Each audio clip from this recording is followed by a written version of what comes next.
एक संघ, एक संघीय राज्य के रूप में भी जाना जाता है, एक राजनीतिक इकाई है जो एक केंद्रीय संघीय सरकार, संघवाद, के तहत आंशिक रूप से स्वशासित प्रांतों, राज्यों या अन्य क्षेत्रों के संघ द्वारा विशेषता है। एक महासंघ में घटक राज्यों की स्वशासी स्थिति, साथ ही उनके और केंद्र सरकार के बीच सत्ता का विभाजन, आमतौर पर संवैधानिक रूप से उलझा हुआ है और किसी भी पार्टी, राज्यों या संघीय के एक तरफा फैसले से बदल नहीं सकता है। राजनीतिक निकाय वैकल्पिक रूप से एक संघ सरकार का एक रूप है जिसमें संप्रभु सत्ता को औपचारिक रूप से एक केंद्रीय प्राधिकरण और कई घटक क्षेत्रों के बीच विभाजित किया जाता है ताकि प्रत्येक क्षेत्र अपने आंतरिक मामलों पर कुछ हद तक नियंत्रण बनाए रखे। अक्सर यह तर्क दिया जाता है कि संघीय राज्य जहां केंद्र सरकार के पास शक्तियां हैं, वे वास्तव में संघीय राज्य नहीं हैं। उदाहरण के लिए, ऐसी ओवरराइडिंग शक्तियां शामिल हो सकती हैं: संवैधानिक अधिकार किसी घटक राज्य की सरकार को घोर कुप्रबंधन या नागरिक अशांति का शिकार करने के लिए निलंबित करना या राष्ट्रीय कानून को अपनाना जो केंद्र सरकार के संवैधानिक अधिकार को सुनिश्चित करने के लिए घटक राज्यों की शक्तियों पर हावी या उल्लंघन करता है। शांति और अच्छी सरकार या एक अंतर्राष्ट्रीय संधि के तहत अनुबंधित दायित्वों को लागू करने के लिए महासंघ में पाई जाने वाली सरकारी या संवैधानिक संरचना को संघवादी माना जाता है या संघवाद का उदाहरण माना जाता है। इसे एक और प्रणाली, एकात्मक राज्य के विपरीत माना जा सकता है।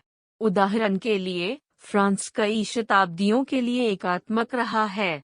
ऑस्ट्रिया और उसके लैंड प्रशासनिक विभाजन के साथ एक एकात्मक राज्य था जो ऑस्ट्रिया हंगरी के 1918 के पतन के बाद ऑस्ट्रियाई संविधान के कार्यान्वयन के माध्यम से संगठित हो गया। जर्मनी अपने 16 राज्यों या लैंड के साथ एक महासंघ का एक उदाहरण है।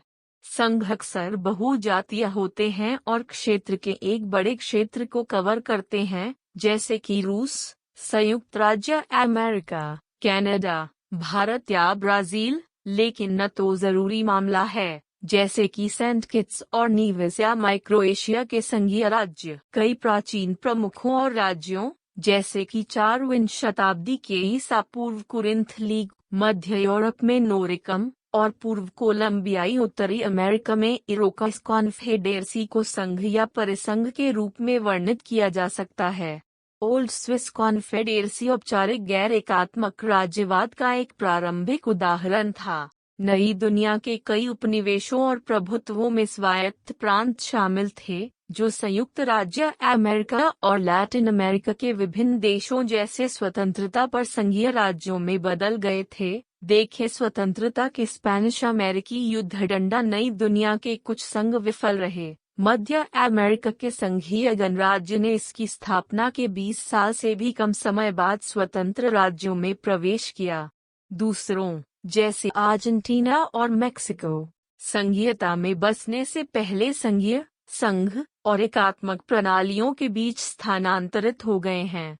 राजशाही के पतन के बाद ही ब्राजील एक महासंघ बन गया और वेनेजुएला संघीय युद्ध के बाद महासंघ बन गया। ऑस्ट्रेलिया और कनाडा भी संघ हैं।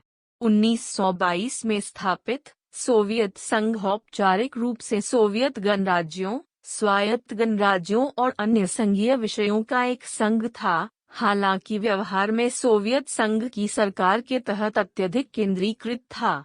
रूसी संघ को एक समान प्रणाली विरासत में मिली है।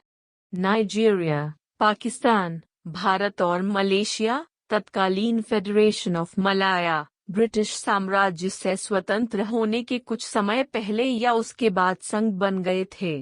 हाल के कुछ मामलों में 2005 के बाद से बोस्निया और हर्जेगोविना और इराक जैसे राज्य के भीतर जातीय संघर्ष को संभालने के लिए एक उपाय के रूप में महासंघों की स्थापना की गई है।